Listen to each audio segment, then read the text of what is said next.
A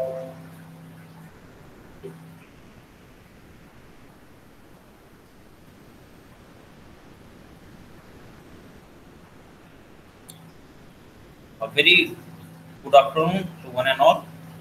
Uh, Today we are going to see about geochemistry. What is the geochemistry is all about, and different kind of study what we are going to deal in a geochemistry. So the topic for today is quite interesting, as most of the studies nowadays is involve the geochemistry component. Without geochemistry, you are not going to go more ahead with the specific physical properties and all. So you need a chemical property of that particular rocks or mineral, whatever you are looking for, to see that what kind of material are they built with. So the what we are going to now the what is geochemistry? So geochemistry, geo means earth, chemistry means your what we know about the chemistry, chemical science. So geochemistry is the study of the earth. So means chemistry of the earth. Basically, our earth is divided into the different layer.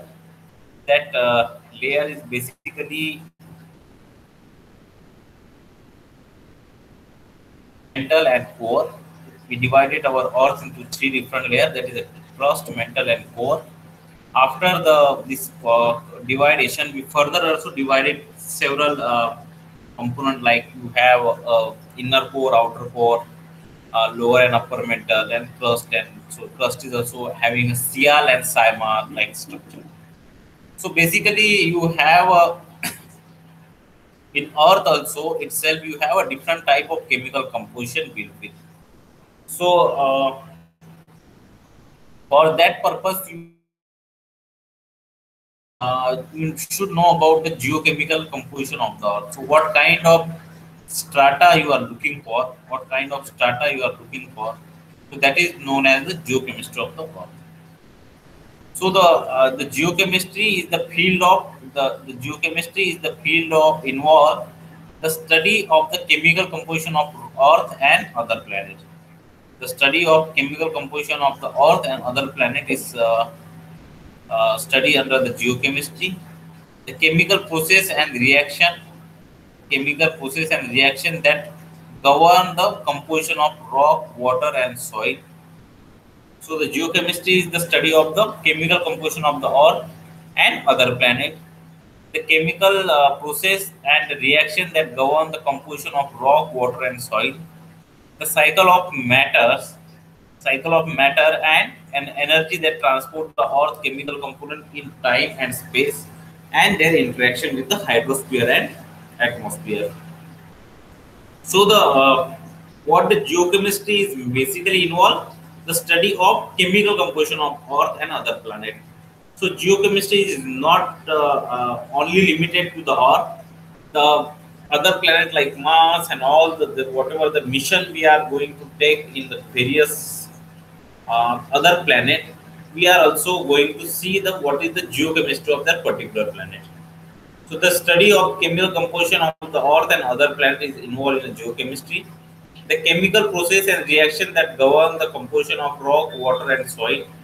So the chemical process and reaction that cover the composition of rock, water, and soil.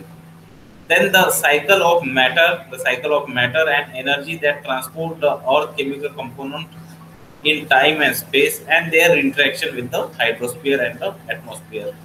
So the geochemistry or chemical process reaction that govern the composition of rock, water, and soil. The cycle of matter and energy that transport the or chemical component in time and space, and their interaction with the hydrosphere. So the geochemistry in the geochemistry also you have a different kind of branches of geochemistry. You have a different kind of branches of geochemistry that having some different sub branches also. Okay, geochemistry itself a branch of geology. Geochemistry itself a branch of geology under which you have a several other branches. What is that branches? Which is that branches? Isotope geochemistry. Isotope geochemistry. determination of the relative absolute concentration of element and their isotope in the earth and on earth surface. So what the isotope geochemistry is all about? The determination of the relative and absolute concentration of the element and their isotope in the earth. So what is the isotope actually? You have a same mass number, different atomic number, and all theories of chemistry you already studied in 12th year plus 2. What is the isotope? What is the isobar? So that all the concept is the same one here. You have a same atomic, different atomic number, same mass number, and all. So that same concept is also applied here about the isotope. But when you study about the isotope, you have some implication of that isotope. Isotope is always been useful, more useful in geology for a determination of any strata, determination of relative and absolute concentration of the element, as so that we can come to know about the age of the earth. We should come about the age of the earth. Then you have a cosmic chemistry, analysis of the distribution of element and their isotope in the cosmos. Analysis of the distribution of element and their isotope in the cosmos, that is known as cosmochemistry. Then you have biogeochemistry. The biogeochemistry is a field of study that is focusing on the effect of life on the chemistry of Earth. The field of study that is focusing on the effect of life on the chemistry of the Earth. Then you have organic geochemistry.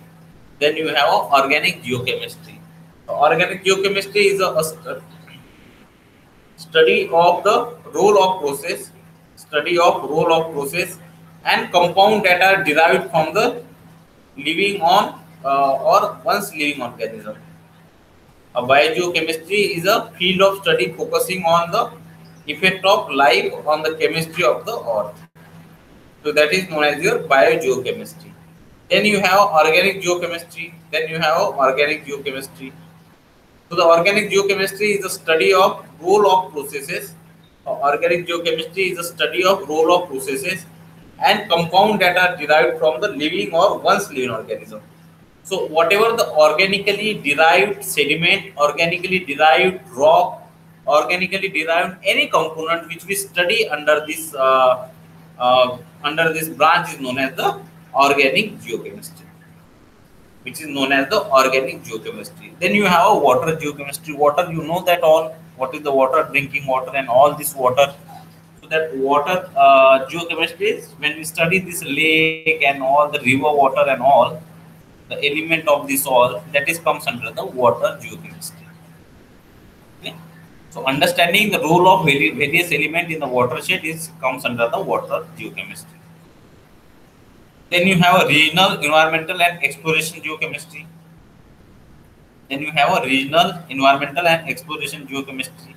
So application to environment, hydrological, and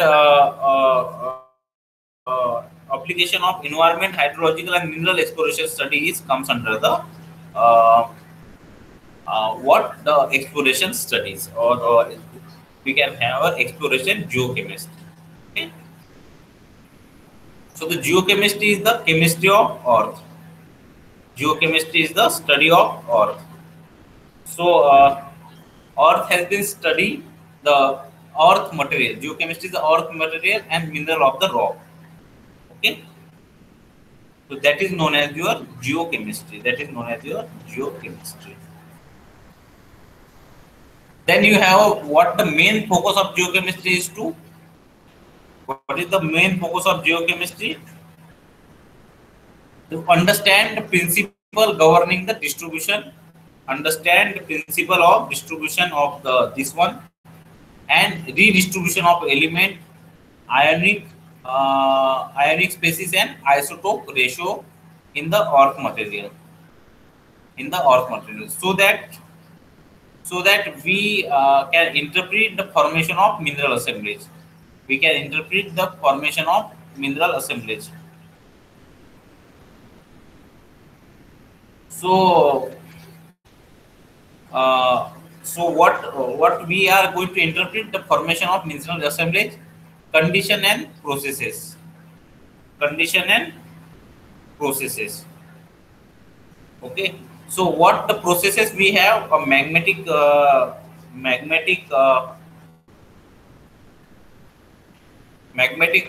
constant crystallization, or we can have chemical precipitation, metamorphism, and even the age. So this is all are the main focus of the geochemistry. This is all are the main focus of the geochemistry. What then other can do? The predict the what we are going to predict the changes in the mineral assemblage. Okay, we have to predict the changes in mineral assemblage. If a given mineral assemblage is subjected to the different condition, if a mineral assemblage is subjected to a different condition, that is temperature, pressure, interaction with fluid, and etc., they are also going to change the geochemistry. Geochemistry play an important role in a forecasting the quality of crude oil in a accumulation. So the earth chemistry. So when we are going to talk about the earth chemistry, so earth already we discussed that divided into three different parts: crust, mantle, and core. Earth is divided into three different parts: crust, mantle, and core. So the bulk of the earth made from the iron, oxygen, magnesium, and silicon. The bulk of the earth is made up from the iron, oxygen, magnesium, and silicon. More than 80 chemical more than 80 chemical elements occur naturally in the earth and its atmosphere. More than 80 chemical elements occur naturally in the earth and its atmosphere. Mostly earth is composed of three parts, that is a crust, mantle, and core. The earth crust is a thin layer of rock that float on the mantle. The earth crust is a thin layer of rock which is float on the mantle. The crust is made mostly from the oxygen and silicon. The crust is made from the thin layer of rock and mantle. The crust is made mostly from the oxygen and silicon. Crust is made mostly from the oxygen and silicon with aluminium, iron, calcium, magnesium, sodium, potassium, titanium, and traces of 64 other elements. So that is how your earth crust is made up of. The upper mantle is made up of iron and magnesium silicate. The lower is a silicon and magnesium sulfide oxide. The core is mostly iron with a little nickel and traces of sulfur, carbon, and oxygen and potassium. So this is what about the earth crust and mantle and core. So your crust is basically having a oxygen and silicon in their composition. The crust and silicon in your what composition of this one.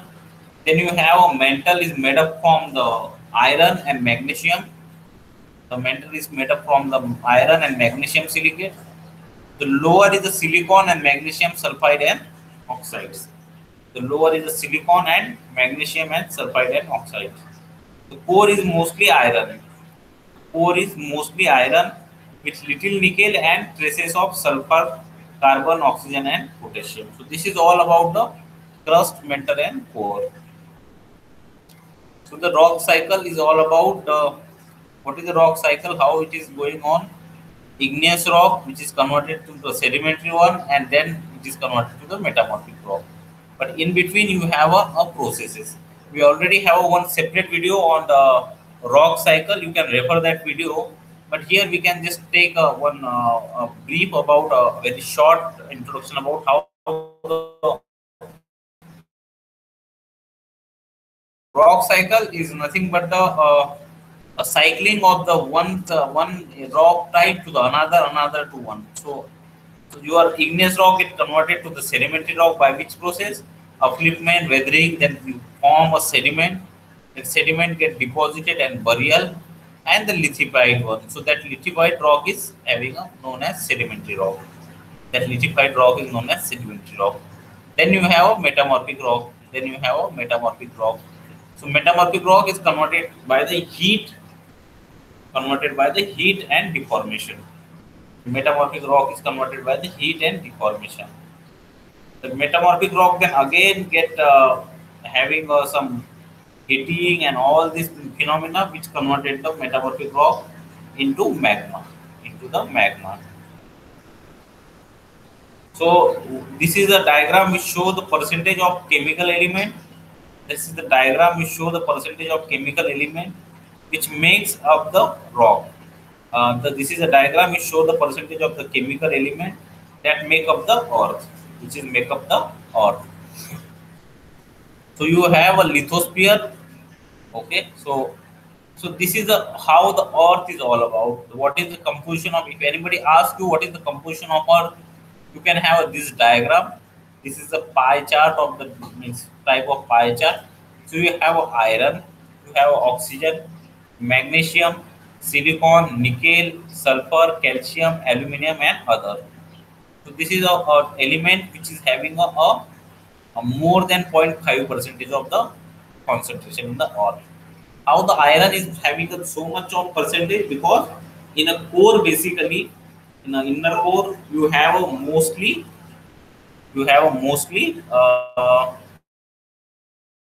um, you have a mostly iron in your core. You have a iron in your core. So that's how you have a iron, oxygen, magnesium, and that's all. So then you have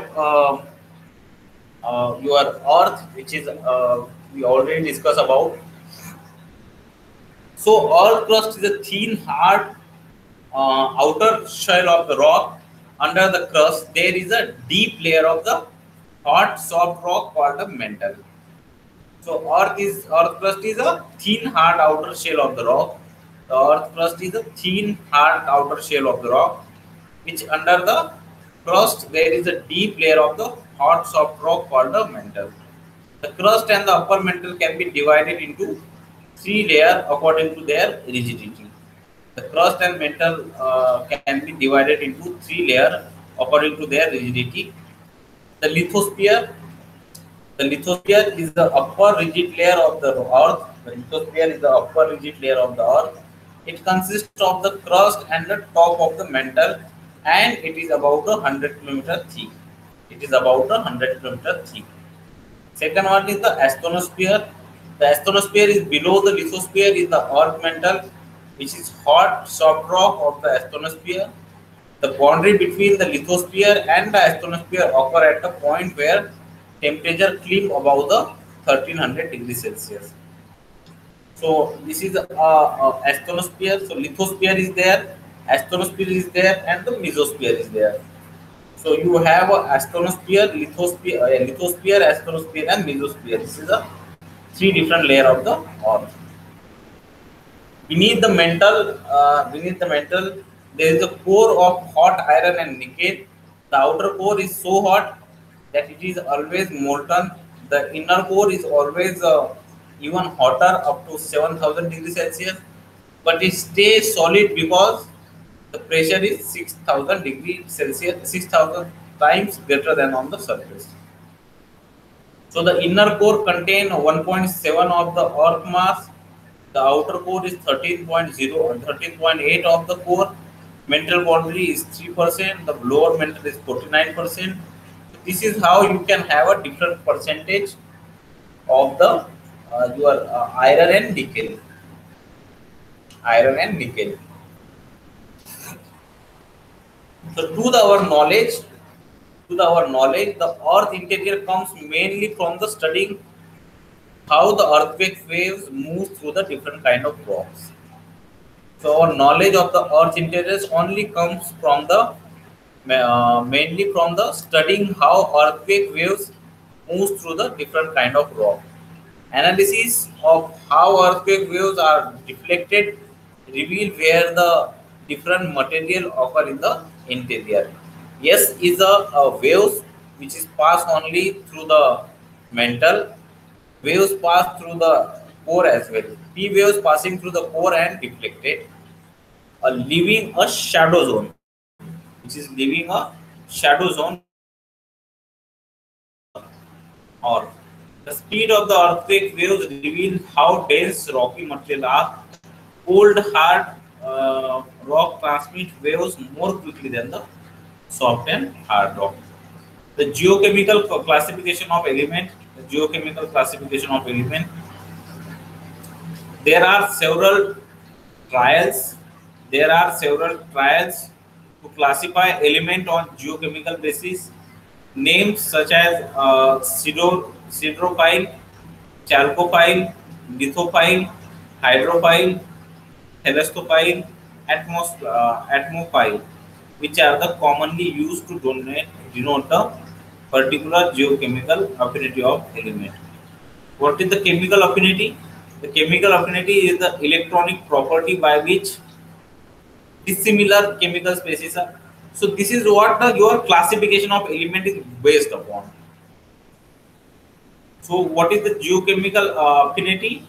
In the classification scheme, the Goldsmith, who is one of the greatest scientists for the chemistry and all, which divide the element according to their how they are partition between the coexisting silicate liquid, sulfide liquid, and metallic liquid and gas phase. So you have atmophile, lithophile, chalcophile, and siderophile. This is a four different kind of component which geochemical affinity is at. So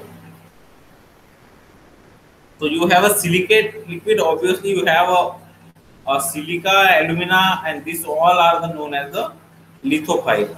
All the gas phase element is known as the known as the hydrogen. Then you have a surface liquid. Then you have a surface liquid that is a chalcophile and siderophile. Then you have what makes the element siderophile or lithophile. Not notably, the Goldsmith categories are well grouped in the period table of the element.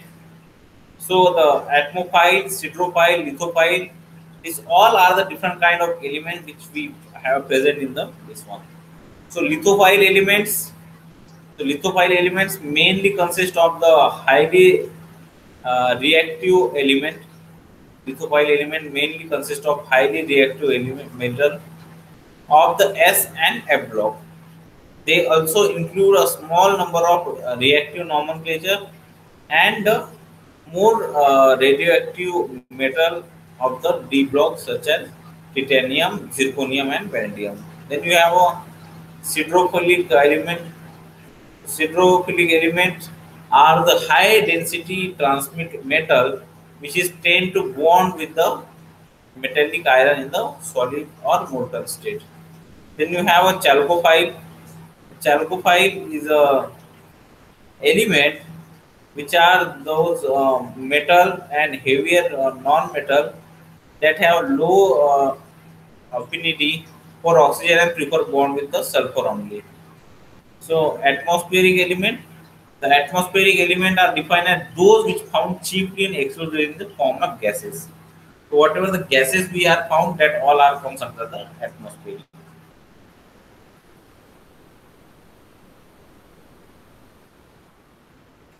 Properties which is derived from the outer electron, the properties which is derived from the outer electron. One is ionization potential, second one is the electron affinity, then you have electron negativity. So you have energy which is required to remove the least tightly bound electron, that is the ionization potential, called as ionization potential. Then you have a electron affinity in such a way that when you energy is given up as an electron which is added to an element, then you have quantified the tendency of the element to attract a shared electron when bound to the another element. This is the electronegativity of the element. This is the electronegativity of the element. This is a chemical weathering. This is a chemical weathering of the element. So you have a land transport and deposition by water, wind, and ice. You have a land transport and deposition by water, wind, and ice. The weathering and erosion can take this wind and this all the into the another level. So you have chemical weathering. have chemical weathering. So weathering is a process of the disintegration and degeneration of rock, mineral, or soil as a result of direct contact with the atmosphere of the earth, or the distinct or breakdown of the earth material is called the weathering. So there is a three type of weathering are there. There is a three type of weathering are there: a chemical weathering, uh, mechanical weathering, and biological weathering.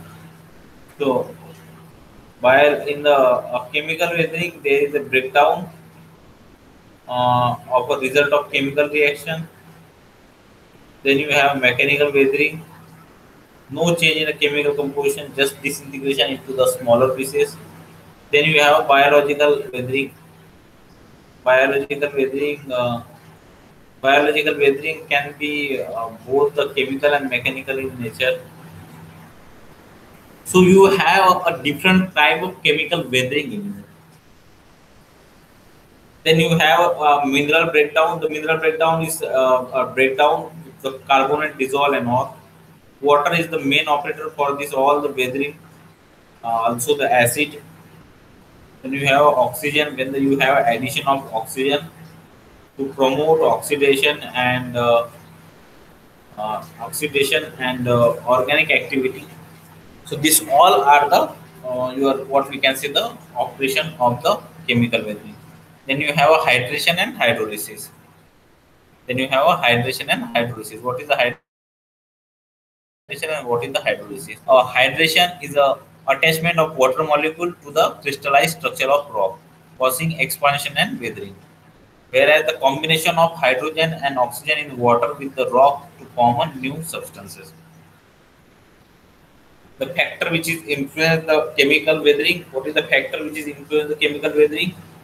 The climate of the place. So whatever the climate of that particular place, whether it is a humid, whether it is a cold, whether it is a hot, so you have a different kind of climate, uh, and the different type of climate is having a, a different kind of effect. A different kind of planning, you have a different kind of effect. Then the vegetation, the most effective in areas of warm, moist climate, decaying the vegetation create this one. So the physical nature of the rock. So all these are the influencing the chemical weathering. So there is a different type of chemical weathering we already seen: hydrolysis, hydration, oxidation, solution, ion of exchange. So these all are the weathering analysis. Then you have a geochemical analysis.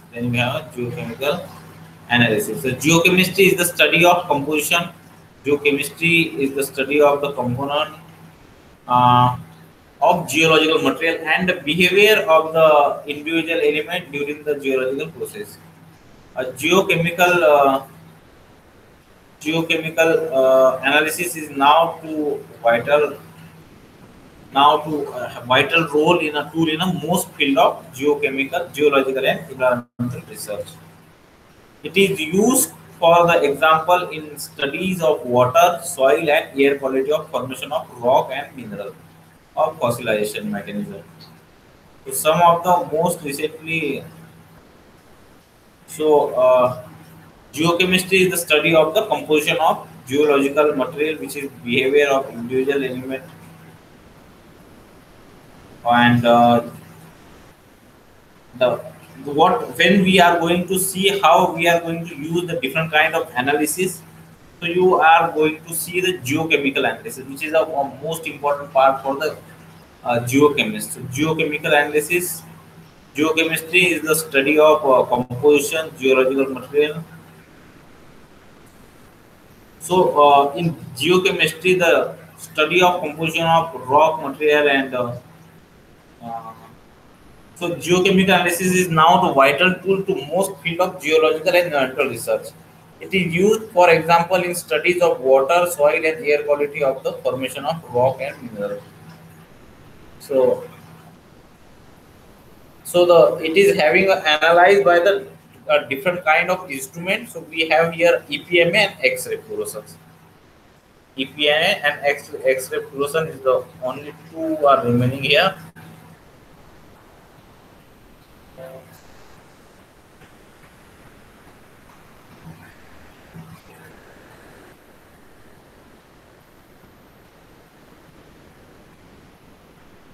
So you have a electron probe microanalysis EPMA.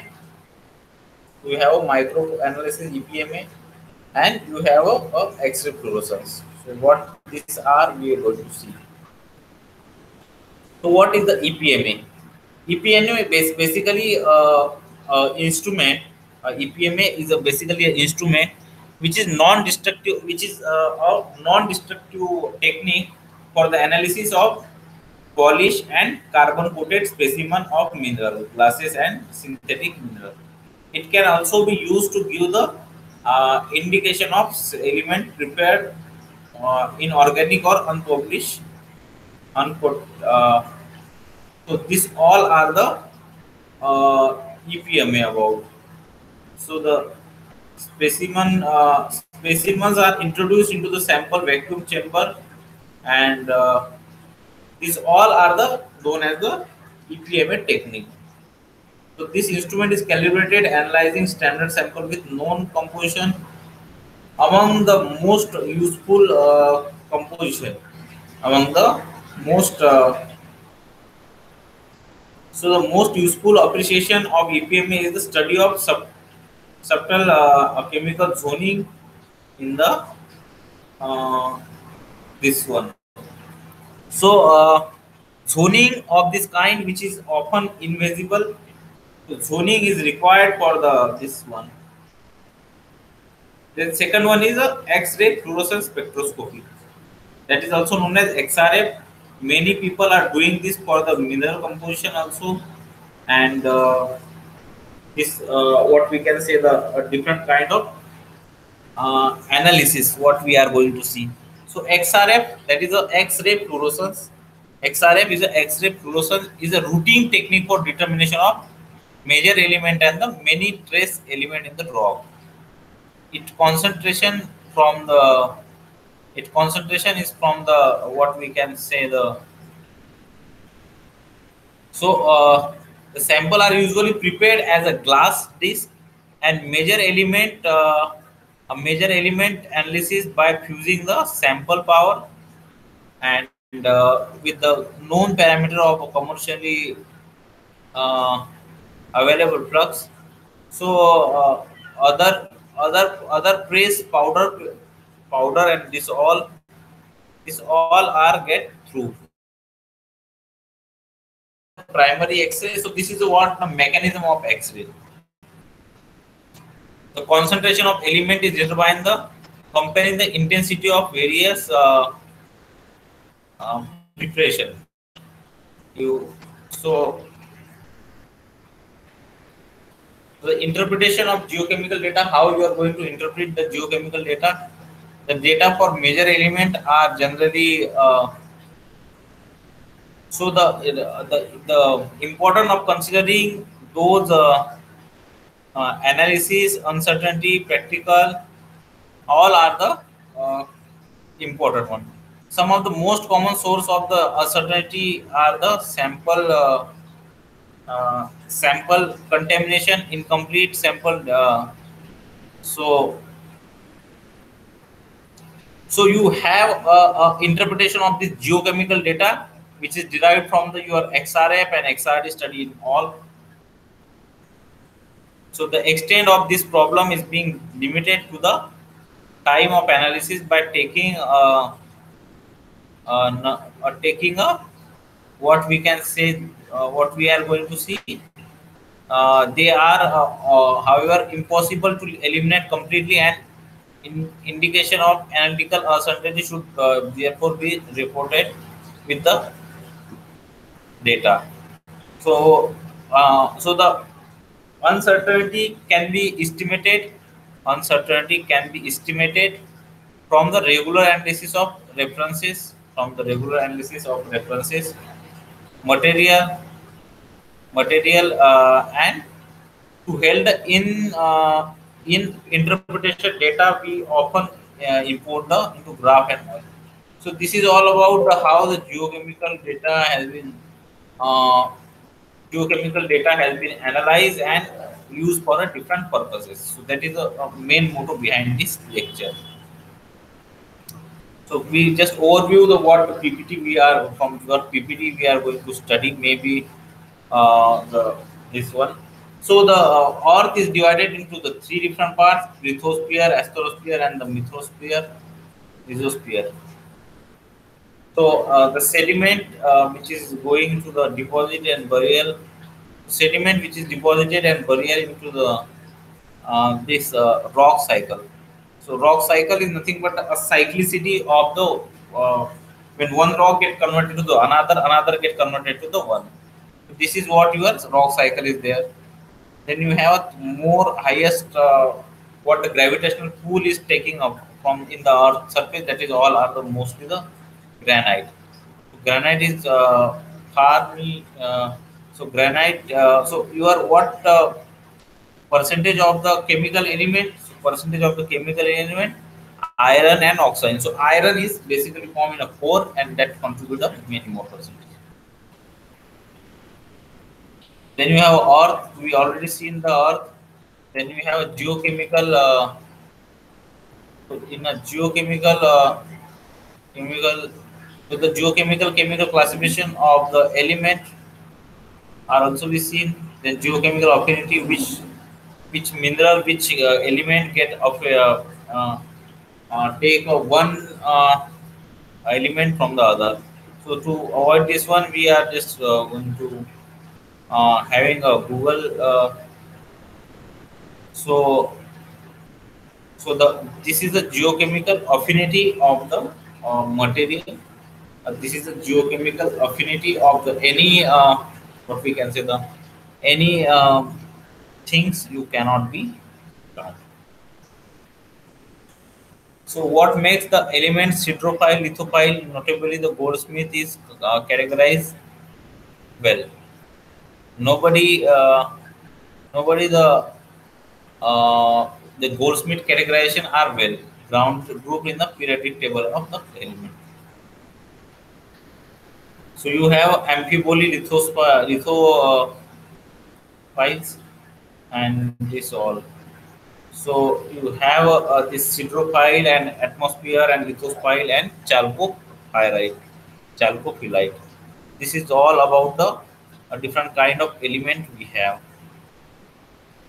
This is a property which is derived from the outer mineral. This is a temperature.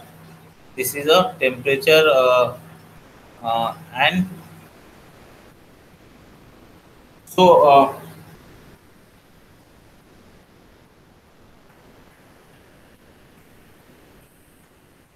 the extent of this problem is best limited at the time of analysis by taking the there this one. So the to help the interpretation data are often imported graphic and statistical uh, a wide variety of the diagram can be the diagram can be produced to compare the. So these all are the best example and a general introduction about the geochemistry. Again, the geochemistry is a very large branch. You can, whenever and from whatever the place you are just taking the plant and this all, you can also find it here. So the interpretation of geochemical data is consist of the this one. Okay. So what is all about the interpretation of geochemical data? What about the international?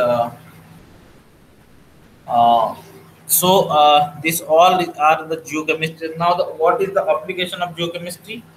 By studying the geochemistry and all, by studying the geochemistry and all, we are just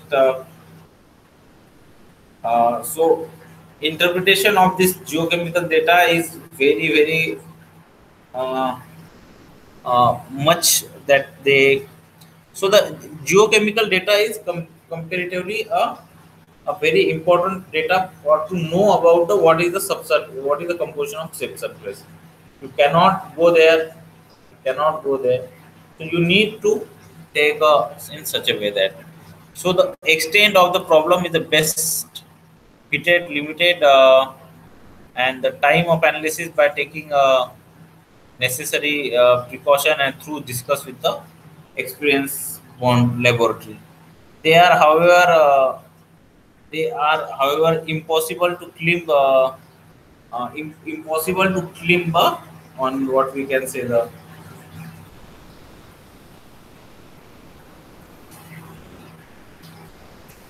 So this is all about. This is all about what we can say the uh, introduction to the geochemistry. Introduction to the geochemistry. So what we learned today about the geochemistry, uh, study of or this one. So you have what we can say the geochemistry as a subject. You can analyze this with the different instrument. You can learn those instrument, and this one is very significant for you. Like you have IRMS, uh, IRMS, so you can have a good number of jobs out there. So thank you for listening my video, this lecture. Whatever the engagement, these questions are there. So, uh, so this is how you can have a different kind of scenario. Different kind of scenario. So again, thank you for listening this video, and hope you understand. And so So this is how you have a different kind of geochemical element. And now in next lecture we will also see about the sedimentology, what kind of processes have been that takes place for the hydrogeological tools. So this is how you can have